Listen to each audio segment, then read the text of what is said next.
तो भैया आज की इस क्लास में आप सभी लोगों को हम गतिमान आवेश और चुंबकीय क्षेत्र चैप्टर से संबंधित एनसीईआरटी बुक में जो आपकी प्रश्नावली में क्वेश्चन दिए गए हैं वो यहाँ पर सॉल्व कराने जा रहे हैं। अभी तक जितने भी टॉपिकों पर मैंने इस चैप्टर की क्लासेस दे डाली हैं उन सारे टॉपिकों पर आधारित एनसीईआरटी बुक की एक्सरसाइज में जो भी क्वेश्चन दिए गए हैं वो हम सारे कराने जा रहे हैं इसी क्लास में अंत तक जरूर बने रहिएगा।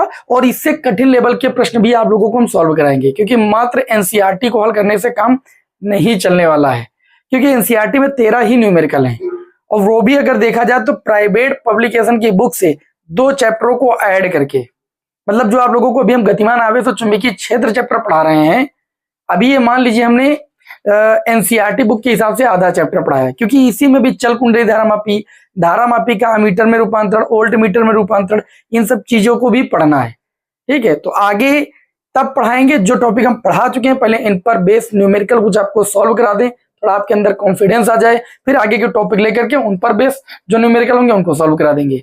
चलिए भाई, आप सभी लोग क्लास को जरूर लाइक कर दीजिए, ठीक है। और न्यूमेरिकल थोड़ा हो सकता है आसान हो आज के, रीजन ये है क्योंकि एनसीईआरटी बुक की एक्सरसाइज के जितने क्वेश्चन वो हमने उठाए हैं और एनसीईआरटी बुक की एक्सरसाइज में बहुत ज्यादा कठिन प्रश्न नहीं होते हैं, ठीक है। तो कठिन लेवल के प्रश्न भी उठाएंगे, आप लोग वेट कीजिए थोड़ा, पहले एनसीईआरटी के सारे सॉल्व कर लें, फिर जो है थोड़ा सा प्राइवेट पब्लिकेशन की बुक से अच्छे न्यूमेरिकल जो प्रीवियस ईयर में पूछेगा उनको भी उठाएंगे, ठीक है। चलिए भाई देखते हैं, पहले इनको तो समझिए आप।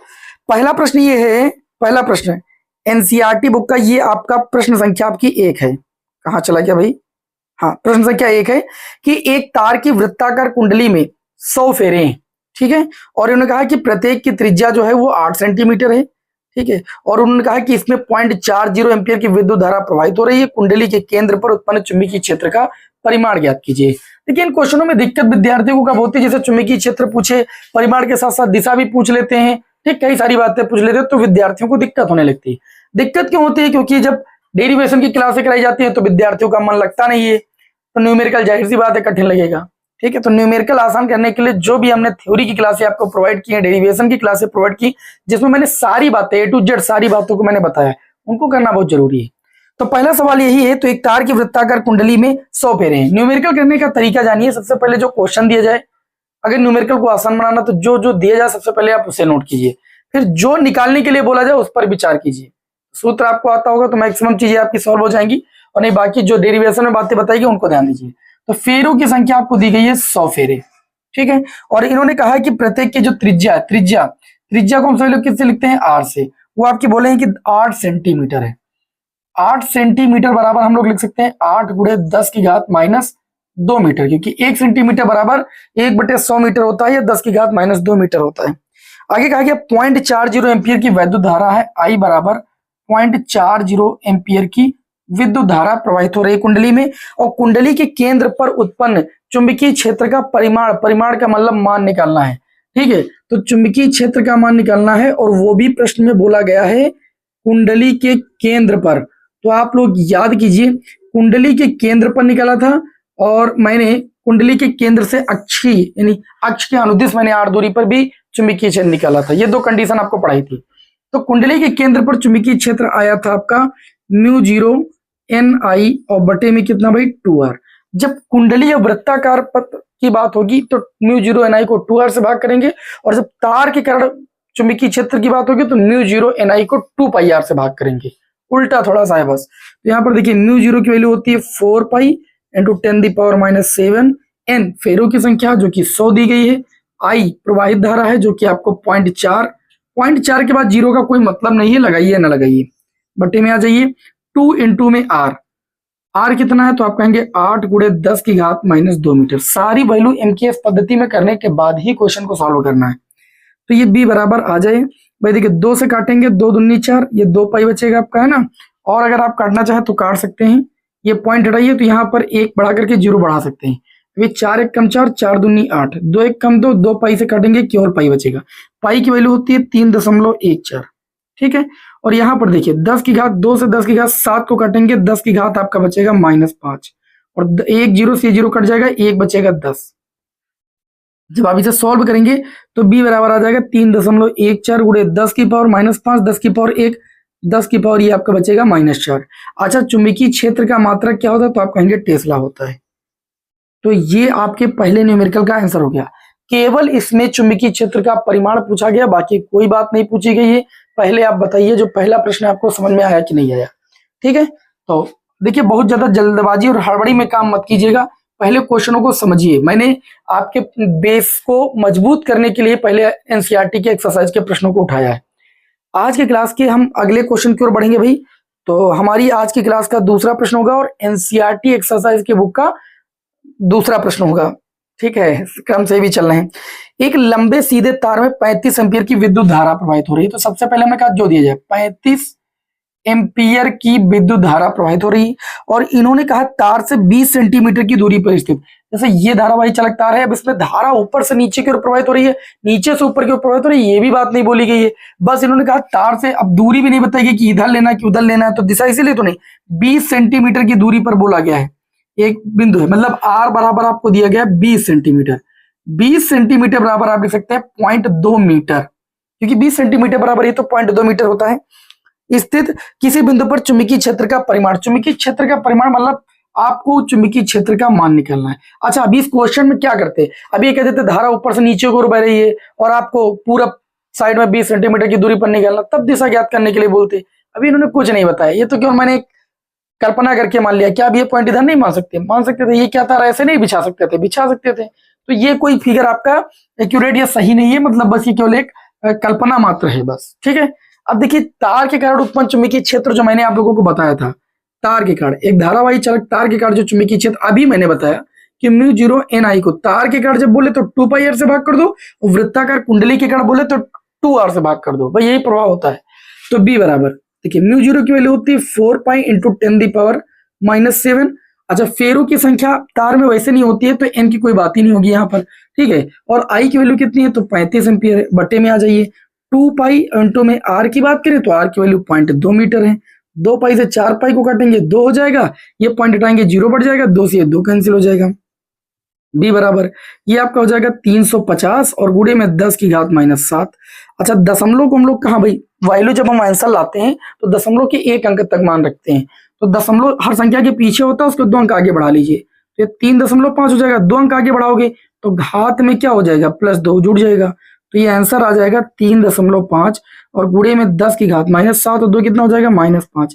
चुंबकीय क्षेत्र का मात्रक होता है टेस्ला, या मैंने F बराबर IBL वाले साइन थीटा से भी निकाला था आप सभी लोगों के लिए। न्यूटन प्रति एम्पियर मीटर भी इसका मात्रक लिख सकते हैं। ठीक है, मात्रक आपको दोनों याद रखने की आवश्यकता है। ठीक, आगे चलिए, ये हमारा जो था क्वेश्चन नंबर कौन सा था, ये क्वेश्चन नंबर एनसीईआरटी का दूसरा था। अब हम लोग बढ़ते हैं अपने क्वेश्चन नंबर 3 की ओर। ठीक है, ज्यादा से ज्यादा न्यूमेरिकल आप लोगों को बताएंगे, आप सभी लोग क्लास में अंत तक जुड़े रहा करें, अंत तक क्लास को देखा करें। मेरी गारंटी है कि आपको फिजिक्स आएगी, इससे आसान क्या हो सकता है भैया, इतना आसान तो पढ़ा रहे हैं आपको। अगला क्वेश्चन है कि क्षैतिज तल में एक लंबे सीधे तार में 50 एम्पीयर की विद्युत धारा उत्तर से दक्षिण दिशा की ओर प्रवाहित हो रही। अब आपको दिशाओं का ज्ञान होना जरूरी है। देखिए, ये हो गया क्षैतिज तल, पहले तो आप छोटी क्लासों में पढ़े पूरा पश्चिम उत्तर दक्षिण, ठीक, मतलब ईस्ट वेस्ट नॉर्थ साउथ। अब धारा जो है वो नॉर्थ से साउथ में बह रही है। देखिए क्या बोला क्वेश्चन, ध्यान से सुन लीजिए। जो क्षैतिज तल में तार रखा है, क्षैतिज तल का मतलब नीचे पड़ा हुआ है, ऊपर नहीं बोला गया भाई, ये जो नीचे तार पड़ा हुआ है, ये इस क्षैतिज तल में जो धारा बह रही है। अच्छा, क्षैतिज तल का मतलब नीचे इस तल पर रखा हुआ है तार, है ना।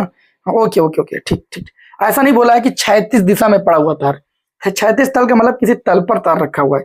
ठीक है, और तार में 50 एम्पियर की विद्युत धारा उत्तर से दक्षिण की ओर, भाई उत्तर से दक्षिण की ओर प्रवाहित होगी तो जाहिर सी बात ऊपर से नीचे की ओर हो जाएगा ही, और कोई उपाय नहीं। क्षैतिज का मतलब ये क्षैतिज पर ऐसे रखा हुआ है।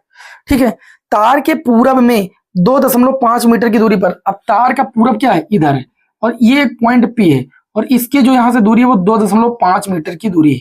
2.5 मीटर की दूरी पर स्थित किसी बिंदु पर चुंबकीय क्षेत्र का परिमाण और दिशा, मैंने कहा था सब कुछ देंगे तो चुंबकीय क्षेत्र का परिमाण भी पूछेंगे और दिशा भी पूछेंगे। इन्होंने बोला है कि इसमें जो धारा बह रही है उसको लिख लेते भाई, धारा कितनी बह रही है, तो I बराबर 50 एम्पियर की विद्युत धारा बह रही, और R बराबर कितनी दूरी पर निकलना है, 2.5 मीटर की दूरी पर निकलना है, ऐसा प्रश्न कहता है। ठीक है, तो धारावाही तार के कारण उत्पन्न आपको क्या निकालना है, चुंबकीय क्षेत्र।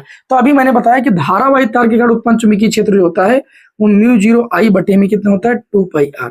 तो म्यू 0 की वैल्यू होती है 4 पाई इंटू 10⁻⁻7, और I की बात करें तो 50 एम्पियर हो गया, बटे में 2 पाई हो गया, और आर की बात करें तो 2.5 मीटर। 2 पाई से 4 पाई को काटेंगे 2 हो जाएगा आपका। बी बराबर आपका हो जाएगा 2 गुणे 10 की घात माइनस 7, और देखिए ये पॉइंट हटाएंगे, यहाँ 0 बढ़ाएंगे, 5 हो जाएगा। 25 दूना 85, 20 हो जाएगा, और गुणे में आपका केवल 20 हो जाएगा।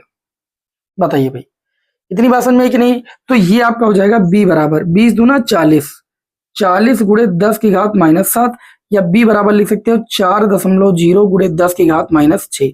दशमलव एक अंक आगे बढ़ाएंगे, एक घात ऐड हो जाएगी। अच्छा, चुंबकीय क्षेत्र का मात्रक क्या होता है? तो आप कहेंगे टेस्ला होता है। लेकिन यहाँ पर चुंबकीय क्षेत्र का परिमाण नहीं पूछा गया है, बल्कि दिशा भी पूछी गई है। तो आप लोगों को मैंने बहुत आसान भाषा में बताया कि जब चुंबकीय क्षेत्र की दिशा की बात करें, तो दिशा के लिए हम दाएं हाथ की हथेली का नियम नंबर 2 लगाते हैं, और जब बल की बात करें तो दाएं हाथ की हथेली का नियम नंबर 2 लगाते हैं। चुंबकीय क्षेत्र की दिशा ज्ञात करने के लिए दाएं हाथ की हथेली का नियम नंबर 1, और चुंबकीय क्षेत्र के कारण चुंबकीय बल जो लगता है उसकी दिशा अगर हमको फाइंड करना है तो दाएं हाथ की हथेली का नियम नंबर 2। दोनों एक जैसे ही लगते हैं। ये दायां हाथ हमारा, दाएं हाथ में क्या करेंगे? अंगूठा करेंगे धारा की दिशा में, अंगुलियां उस डायरेक्शन में करेंगे जिधर चुंबकीय क्षेत्र निकलना है। तो हथेली की जो परपेंडिकुलर, जो बाहर की दिशा होती है, वही चुंबकीय क्षेत्र की डायरेक्शन होती है। तो चूंकि क्षैतिज तल पर रखा है तो इसकी दिशा जो होगी क्षैतिज तल से ऊपर की ओर होगी, ऐसे समझ में। जैसे ये व्हाइट बोर्ड है तो तल के ऊपर की ओर होगी, क्योंकि धारक दिशा में अंगूठा करेंगे, अंगुलियां उस डायरेक्शन में जिधर चुंबकीय क्षेत्र निकलना है, तो हथेली की लंबवत जो डायरेक्शन होती है बाहर की ओर, वही क्या हो जाएगी? आपकी चुंबकीय क्षेत्र की दिशा। तो तल के ऊपर की ओर आप लिख सकते हैं, ठीक, ऊर्ध्वाधर ऊपर की ओर। ओके, दिशा लिख लीजिएगा ऊर्ध्वाधर ऊपर की ओर। अब आप स्क्रीनशॉट लेना चाहें तो ले सकते हैं, क्योंकि अब इसे हम रब करने जा रहे हैं और हम सभी लोग अगले क्वेश्चनों की ओर बढ़ेंगे। ये हमने 3 क्वेश्चन आप सभी लोगों को एक क्लास में करा दिए, ठीक है। हाँ, जितने भी इस टॉपिक से रिलेटेड क्वेश्चन है सारे कराएंगे, आप टेंशन बिल्कुल मत दीजिए।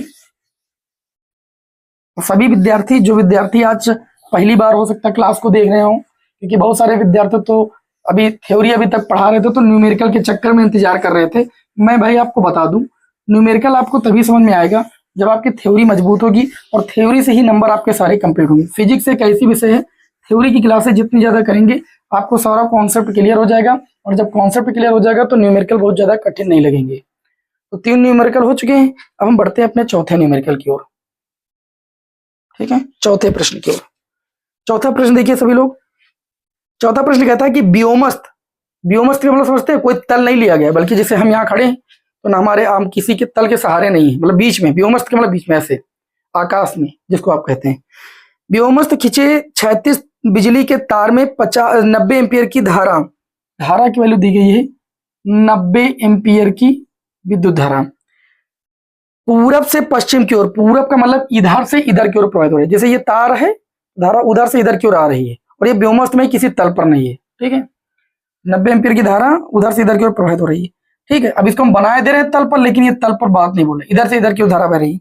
अभी कह रहे हैं तार के नीचे का मतलब ऐसे ही नीचे की ओर 1.5 मीटर की दूरी पर, r बराबर 1.5 मीटर की दूरी पर आपसे प्रश्न बोला जा रहा है कि इस विद्युत धारा के कारण उत्पन्न चुंबकीय क्षेत्र का परिमाण, मतलब चुंबकीय क्षेत्र क्या होगा और इसकी दिशा क्या होगी। दिशा ज्ञात करने के लिए अभी बताया, चुंबकीय क्षेत्र की दिशा ज्ञात करने के लिए दाएं हाथ की हथेली का नियम नंबर 1 लगाते हैं। तो पहले तार के कारण चुंबकीय क्षेत्र, और तार के कारण जो चुंबकीय क्षेत्र होता है वो μ0I/2πr होता है। ये बात मैं अभी बता चुका हूँ। अब देखिए μ0 की वैल्यू हो गई 4.10⁻⁷ और 90 एम्पियर की धारा बह रही है, और ये हो गया 2 पाई इंटू में r की बात करें तो 1.5 मीटर। 2 पाई से 4 पाई को काटेंगे 2 हो जाएगा, ये 2 गुणे 10 की घात -7, और ये पॉइंट हटाएंगे 0 बढ़ाएंगे 15 छक्का 90, ये 60 हो जाएगा, गुणे में 60। तो b बराबर आपका आ जाएगा 6 दूनी 12, 120 गुणे 10 की घात -7, या b बराबर आप निकाल सकते हैं 1.2 गुणे 10 की घात, 0.2 अंक आगे बढ़ाएंगे 2 ऐड हो जाएगा -5। चुंबकीय क्षेत्र की तीव्रता का मात्रक होता है टेस्ला। देखा कितना आसानी के साथ आ गया। अब बात आती है यहाँ पर दिशा। अच्छा, ये अगर तल में बात करते तो दिशा दूसरी तरीके से निकालते, हालांकि मेथड ये लगाएंगे, जैसे अब ये तार है, ऐसे धारा इधर से इधर की ओर बह रही धारा, ठीक है, और हमको और देखिए नीचे क्यों निकालना है, तो हम अपने दायां हाथ लगाएंगे और दाएं हाथ के अनुसार क्या करेंगे भाई, ये अंगूठा जो है धारा के डायरेक्शन में करेंगे और अंगुलियां उस डायरेक्शन में करेंगे, ये ऐसे लगेगा, ऐसे धारा की दिशा में अंगूठा, अंगुलियां चुंबकीय क्षेत्र की दिशा में, तो हथेली कैसे, ये दिशा होगी, और ये दिशा का मतलब उत्तर से दक्षिण की ओर। इसमें जब तल पर बात नहीं होगी तब, क्योंकि अब इसमें जब बीचे में है, किसी तल पर नहीं है, तो ऊपर से नीचे क्यों नहीं होगी, बल्कि ऊपर से मतलब आने वाली दिशा उत्तर से दक्षिण की ओर। तो दिशा जो हो जाएगी वो नॉर्थ से साउथ की ओर। बात समझ में आई? ये बात ध्यान रखिएगा, ये व्योमस्थ में बोल रहे हैं, आकाश में, मुक्त आकाश में बोल रहे हैं, या किसी तल पर ताल रख के बोल रहे हैं। अभी तक जो बातें हो रही थी वो एक तल पर रख करके बात हो रही थी। अब कोई तल नहीं लिएगा, बिल्कुल ऐसे जैसे हमने ये पकड़ा है तो ऐसे हमने बीच में ऐसे धारा भरे उसके नीचे निकलना है। तो हम अंगूठा धारक दिशा में करेंगे, अंगुलियां चुंबकीय क्षेत्र की दिशा में, हथेली की ऐसे दिशा आएगी, और ये ऐसी जो दिशा होगी जब इसको ऐसे करेंगे तो उत्तर से दक्षिण की ओर हो जाएगी। बात समझ आएगी कि नहीं? अब इससे आसान क्या ही बताएं। ठीक, व्योमस्थ में और तल पर, इस बात को समझिएगा। अगले क्वेश्चन की ओर बढ़ते हैं, क्वेश्चन नंबर भैया 5 की ओर। इसको थोड़ा सा रफ कर देते हैं। अगला क्वेश्चन, क्वेश्चन नंबर भैया 5। क्वेश्चन नंबर 5 बोला गया कि एक तार जिसमें 8 एम्पियर की विद्युत धारा प्रवाहित, तारे की बात हुई क्वेश्चन नंबर 5 में भी, तार की बात हुई और धारा बह रही है 8 एम्पियर की विद्युत धारा, ठीक है, प्रवाहित हो रही 0.15 टेस्ला के एक समान चुंबकीय क्षेत्र में। बी बराबर आपको दिया गया 0.15 टेस्ला के एक समान चुंबकीय क्षेत्र में, थीटा कोण बराबर ये कहता है 30 डिग्री के कोण पर रखे हुए, इसकी एकांक लंबाई पर, एकांक लंबाई का मतलब एल बराबर 1 मीटर लेना है, लंबाई पर लगने वाले बल की वैल्यू निकालना है। बल का परिमाण के साथ साथ इसकी दिशा भी आपको फाइंड करनी है। चलिए भाई ध्यान से समझ, दिशा तो दाएं हाथ की हथेली के नियम नंबर 2 द्वारा ज्ञात करते हैं, फ्लेमिंग के दाएं हाथ के नियम, बाएं हाथ के नियम से ज्ञात करते हैं। धारा की दिशा में ये कर देंगे, ये चुंबकीय क्षेत्र की दिशा में, अंगूठे पर लगने वाले बल की दिशा को बताएगा, बात खत्म। अब देखिए मेरी बात समझिएगा, क्या समझिएगा। एफ बराबर आप सभी लोगों ने पढ़ा था IBL साइन थीटा। भाई एक समान चुंबकीय क्षेत्र, उससे ये एक समान चुंबकीय क्षेत्र है, ये इसमें ये धारावाही चालकता रखा है, इसमें धारा बह रही 8 एम्पियर की, और चुंबकीय क्षेत्र जो बी यहाँ पर हम मानते थे तो उसकी वैल्यू दी गई 0.15 टेस्ला, और ये 30 डिग्री के झुकाव पर रखा हुआ है। बस लंबाई आपको 1 मीटर लंबाई पर लगने वाले बल का मान निकालना है। तो आई की वैल्यू हो जाएगी 8 एम्पियर और बी की वैल्यू हो गई 0.15 टेस्ला, लंबाई 1 और साइन थीटा के स्थान पर 30 डिग्री। तो एफ बराबर हो जाएगा 15 8 कितना होता है 120.2 अंक आगे लगा दो, ठीक, गुणे में 1 और साइन 30 की वैल्यू 1/2, 2 से इसे आप काट दीजिए। चाहे तो आप पहले पॉइंट हटा लीजिए भाई, 2 जीरो बढ़ जाए, ठीक है, 2 से काटेंगे 60 हो जाएगा। 60/100 का मतलब है 0.6 न्यूटन, समझ में? अब बल की डायरेक्शन आपको ज्ञात करना बताया था, बल ऐसे लगेगा एफ, यही फ्लेमिंग के बाएं हाथ का नियम लगा दीजिए, तीनों एक दूसरे के परपेंडिकुलर होंगे बस, ठीक है, क्योंकि जब लगाते हैं तो तीनों चुंबकीय क्षेत्र, धारा और अंगूठा तीनों एक दूसरे के परपेंडिकुलर होते हैं। अगले क्वेश्चन की ओर भाई बढ़ते हैं हम सभी लोग, इसको रब कर दें। इसकी दिशा क्या है, अभी डेरिवेशन में ही आपको बताए थे, तो बना ही दिया मैंने। अगला जो क्वेश्चन नंबर 6 कि 3 सेंटीमीटर लंबा तार है, जो तार की लंबाई है, क्वेश्चन को ध्यान समझिएगा। क्वेश्चन नंबर 6, तार की जो लंबाई है वो 3 सेंटीमीटर मतलब 3 × 10⁻² मीटर है, ओके। और इन्होंने कहा है कि इसमें 10 एम्पियर की विद्युत धारा प्रवाहित हो रही है, आई बराबर 10 एम्पियर की विद्युत धारा प्रवाहित हो रही है, ठीक है। आगे क्वेश्चन में ये बोला गया है कि एक प्रणालिका के भीतर उसके अक्ष के लंबवत रखा है। एक प्रणालिका, इसके अंदर जो तार रखा है उसकी अक्ष के लंबवत के मतलब ऊपर क्यों रखा हुआ है, लंबवत का मतलब थीटा बराबर 90 डिग्री। क्लियर हुई इतनी बात? अच्छा, प्रणालिका के भीतर जो चुंबकीय क्षेत्र है बी बराबर वो आपका 0.25 टेस्ला है, ठीक। और तार पर लगने वाला चुंबकीय बल निकालना है, तो यही सूत्र लगाना है एफ बराबर। अब बताइए आप सभी लोग, IBL साइन 90 हमने लगा दिया है, सब वैल्यू दी है, एफ की वैल्यू कमेंट बॉक्स में बताइए। क्वेश्चन नंबर 7 की ओर बढ़ते हैं हम लोग, ठीक है। क्वेश्चन नंबर 7 कहता है कि एक दूसरे से 4 सेंटीमीटर की दूरी पर रखे, ये क्वेश्चन बहुत इंपॉर्टेंट है, मैंने कहा था, दो सीधे लंबे समांतर धारावाही चालक तारों के बीच लगने वाले बल का व्यंजक, इस पर आधारित न्यूमेरिकल और 1 एम्पियर की परिभाषा पूछी जाती है। तो देखिए इसमें बोला गया कि एक दूसरे से 4 सेंटीमीटर की दूरी पर दो समांतर धारावाही चालक तारों के बीच की दूरी को r से लिखा गया था, और वो दूरी यहाँ पर दी गई 4 सेंटीमीटर, मतलब 4 × 10⁻² मीटर आप बोल सकते हैं। ए व बी से क्रमशः 8, देखिए 2 धाराएं दी हैं दोनों तरंग में, एक में 8 एम्पियर की विद्युत धारा प्रवाहित हो रही और दूसरे धारावाही चालक तार में 8 के बाद 5 एम्पियर की विद्युत धारा प्रवाहित हो रही। ऐसा क्वेश्चन बोल रहा, मैं नहीं बोल रहा। एक के दिशा में प्रवाहित हो रही, जब दोनों धारावाही चालक तारों में एक ही डायरेक्शन में धाराएं प्रवाहित होती है तो आप सभी को पता है कि दोनों धारावाही चालक तार एक दूसरे को आकर्षित करते हैं, मैंने बताया अभी कल के ही वीडियो में। तार ए के 10 सेंटीमीटर खंड पर बल का परिकलन कीजिए। भाई इसके कारण जो चुंबकीय क्षेत्र उत्पन्न होगा दूसरे वाले धारावाही चालक तार के कारण, उस चुंबकीय क्षेत्र में पहला वाला धारावाही चालक तार अपने ऊपर बल का अनुभव करता है, और जो बल का अनुभव करता है वो बल आपको पहले धारावाही चालक तार के 10 सेंटीमीटर खंड पर निकलना है, यानी एल बराबर आपको 10 सेंटीमीटर लेना है, और 10 सेंटीमीटर को 0.1 मीटर आप लिख सकते हैं। बल का परिकलन करना मतलब एफ की वैल्यू आपको ज्ञात करना है। तो सूत्र आप लोगों को बताया गया है, भूलिएगा नहीं। एफ बराबर क्या पढ़ाया गया आपको सूत्र में, म्यू 0 I1 I2 और बटे में 2 पाई आर, ये तो पढ़ाया गया, एफ बटे एल। ठीक, अब एफ की वैल्यू निकालना है, और एल की वैल्यू उन्होंने दे रखी है 0.1 मीटर। म्यू 0 की वैल्यू हो जाएगी 4×10⁻⁷, I1 की वैल्यू 8, I2 की वैल्यू 5, सही है ना। अच्छा 2 पाई आर, तो 2 पाई हो जाएगा, और आर की वैल्यू दे रखी है 4 सेंटीमीटर, मतलब 4×10⁻⁻²। 2 पाई से 4 पाई काटेंगे 2 हो जाएगा। ठीक, और 4 ये दूनी 8 हो जाएगा, 2 दूनी 4 पंचे कितना हो जाएगा 20। एफ बराबर हो जाएगा 20, और गुड़े में ये 0.1 उधर चला जाएगा, और गुड़े में 10 की घात, देखिए 2 दूनी 4 पंचे 20 लिख दिया, 0.1 उधर चला गया, गुड़े 10 की घात -7, 2 से -7 जाएगा, 10 की घात -5 बचेगा। एफ बराबर इसका 0.1 से गुणा करोगे 2 गुणे 10 की घात -5 न्यूटन का बल आएगा। और ये तार एक दूसरे को क्या करेंगे भाई, आकर्षित करेंगे। बात आई समझ में। हाँ, क्वेश्चन बहुत बढ़िया है। ठीक है, हल्के में लेंगे तो आप काम नहीं चल पाएगा भाई। चलिए भाई, तो ये आज की क्लास का क्वेश्चन नंबर हमारा 6 था।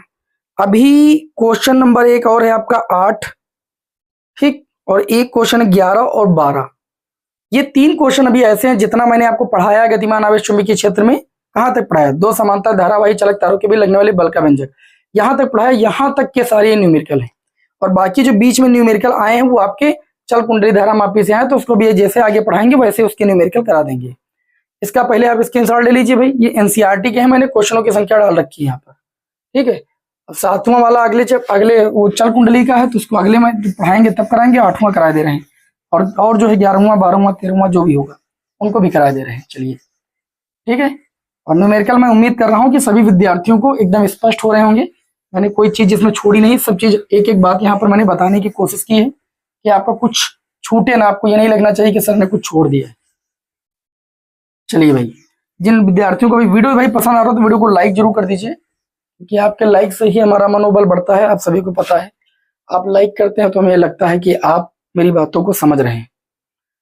अगला जो क्वेश्चन नंबर 8, इसमें क्वेश्चन नंबर जो 8 है हमारे हिसाब से तो 6 होगा या 5 होगा, जो भी होगा, चलो इसको छोड़ो। क्वेश्चन नंबर ये हमारा एनसीईआरटी का 8 है, वो लगाओ।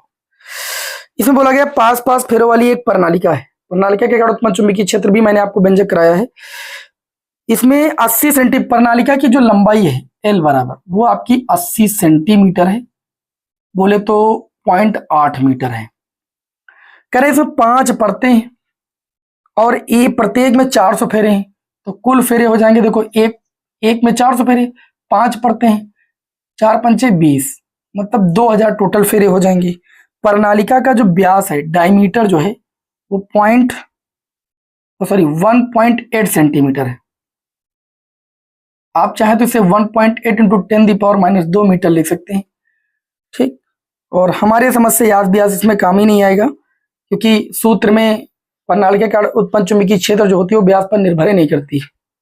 दिया है कि 8 एम्पीयर की विद्युत धारा प्रवाहित हो रही, आई बराबर 8 एम्पीयर की विद्युत धारा प्रवाहित हो रही। प्रणालिका के भीतर केंद्र के पास उत्पन्न चुंबकीय क्षेत्र के परिमाण का परिकलन कीजिए। आपको सूत्र बताया था, बी बराबर होता है μ0 ni। यहाँ पर जो स्मॉल एन होता है वो एकांक लंबाई में फेरों की संख्या होती है, लेकिन यहाँ पर फेरे टोटल दिए गए हैं आपको, और लंबाई भी दी गई, एकांक की बातें नहीं हुई। तो μ0 की वैल्यू रख देना 4×10⁻⁷, और इस n के स्थान पर आप लिख सकते हैं कैपिटल N बटे में L। ठीक है, तो समझा दे रहे हैं आपको ऐसे, μ0 कैपिटल N बटे में L I। इस सूत्र को ऐसे भी लिख के बताया था, क्योंकि अब यहाँ पर अलग अलग वैल्यू दी है ना। अगर ये कहते हैं क्वेश्चन में कि प्रति एकांक यानी 1 मीटर लंबाई में फेरों की संख्या, तो आप n की वैल्यू रखते हैं यहाँ पर 4×10⁻⁷ हो गया μ0 की वैल्यू। n की वैल्यू आपको दी गई है 2000। ठीक है, और I की अगर बात करें, धारा 8 एम्पियर, लेंथ की अगर हम बात करें तो लंबाई दी गई है आपको 0.8 मीटर। क्लियर हुई इतनी बात? सॉल्व कर रहे हैं, थोड़ा सा लाइट डिस्टर्ब कर रही है। अब देखिए ये आपका कितना हो जाएगा, ये पॉइंट हटाइए, यहाँ पर 0 बढ़ जाएगा, 8 एकम 8, 8 दामा 80। इसे सॉल्व कर लीजिए बस। 4 इंटू में पाई की वैल्यू 3.14 और गुणे में देखिए 10 से गुणा करेंगे 2000 था, ये हो जाएगा 20,000, 4 0 बढ़ जाएंगे और गुणे 10 की घात हो जाएगा भैया -7। गुणा करना तो आप लोग जानते ही, 4 गुणे 3.14 कर लीजिएगा, गुणे में 2 कर लीजिएगा और गुणे 10 की घात 4 0 से 10 की घात -7, ये बन जाएगा 10 की घात -3। अब मल्टीप्लाई करना, 4 दूनी 8, इसका मल्टीप्लाई करके आपको बताना है कितने टेस्ला चुंबकीय क्षेत्र रहेगा। कुछ तो काम कीजिए आप, जब कुछ करेंगे तभी काम बनेगा भाई, है ना। कैलकुलेशन वगैरह भी ध्यान से समझते रहिए। तो थोड़ा लाइट का मामला देखिए गड़बड़ हो चुका है, तो अब हम प्रयास करेंगे जो 2 क्वेश्चन बचे हैं वो अगली जो न्यूमेरिकल वाली क्लास देंगे उसमें आप सभी लोगों को सॉल्व करा देंगे, ठीक है। चलिए भाई नेक्स्ट क्लास मिलते हैं। जय हिंद, वंदे मातरम।